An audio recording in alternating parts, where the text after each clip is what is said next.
আজকে নারী দিবসে নারীর প্রতি সহিংসতা এই যে এইটা আলাপ করতে it is highly shocking for me. নারী দিবসে এ ধরনের একটা সাবজেক্ট নিয়ে কথা বলা মানে খুব খারাপ লাগছে আমার আর কি। এবং আপনি আসিয়ার কথা বললেন, আমি আসিয়ারটা দিয়ে শুরু করি।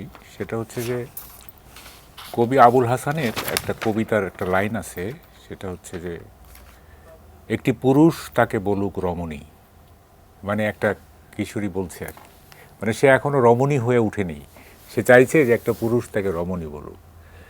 তো এই যে আসিয়া, তার বয়স ৮, সে তো এখনও রমণী হয়ে ওঠেনি, সে তো এখনও নারী হয়ে ওঠেনি। তার আগেই সে ধরনের মানে কি বলে যে বারবারিক সেক্সুয়াল হ্যারাসমেন্টের শিকার হলো। এটা খুবই দুঃখজনক। আমার মনে হয় আজ সারা বাংলাদেশই টক অফ দি কান্ট্রি হচ্ছে আজকে আসিয়া। দেখেন, আপনি তো একটা পরিসংখ্যান দিলেন, পরিসংখ্যানগুলো আর বলার দরকার নেই।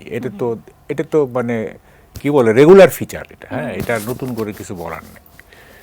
কথাটা হচ্ছে দেখেন, এমনিতেই তো আমরা আমাদের সমাজটা একটা পিতৃতান্ত্রিক সমাজ।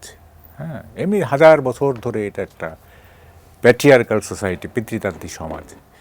তো এই সমাজকে ভালো করার জন্য নানা ধরনের নারীবাদী আন্দোলন হয়েছে অতীতে, নানা ধরনের হয়েছে, এবং কিছুটা আপনার ভালোর দিকেও যাচ্ছিল দেশটা, মানে নারীর প্রশ্নে আর কি।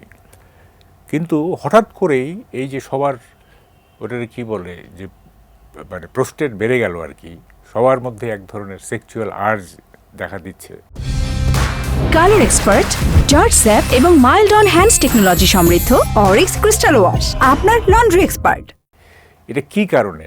এটার সঙ্গে কি কোনো রাজনীতি, এটার সঙ্গে কোনো সমাজনীতি, এটার সঙ্গে কোনো অন্য কোনো বিষয় জড়িত কি না আমি বুঝতে পারতেছি না। নারীরা তো আজকে সমাজে পিছিয়ে আছে সেটা কিন্তু বলা যাবে না। যেমন ধরুন কতগুলি পেশায়, যেমন শিক্ষকতা পেশা একটা, চিকিৎসা পেশা, নার্সিং পেশা, ব্যাংকিং পেশা, এগুলোতে কিন্তু নারীরা হিউজ পরিমাণে তারা কাজ করছে। এমনকি পুলিশ, আর্মিতেও নারীরা আছে। এছাড়া ধরেন শিল্প, সাহিত্য, নৃত্য, নাটক, সঙ্গীত ইত্যাদি ক্ষেত্রেও কিন্তু নারীদের একটা বড় ধরনের মানে পদচারণা আছে। এগুলো ঠিক আছে, কিন্তু এই যে সেক্সুয়াল হ্যারাসমেন্টটা মানে মাত্রা বেড়ে গেল, এটা সবসময় ছিল, কিন্তু হঠাৎ করে যে মাত্রা বেড়ে গেল, এইটার কারণটা আমাদেরকে খুঁজতে হবে। দেখেন, মানে সেক্সুয়াল হ্যারাসমেন্টের বিরুদ্ধে কিন্তু হাইকোর্টের ডিরেক্টিভস আছে, এবং সেক্সুয়াল হ্যারাসমেন্ট প্রতিরোধের জন্য অনেকবার অনেক কমিটি গঠন করা হয়েছিল, অনেক আগে থেকেই হচ্ছে এগুলি, কিন্তু সেক্সুয়াল হ্যারাসমেন্ট কমছে না, এবং হঠাৎ করে এটা বেড়ে গেল।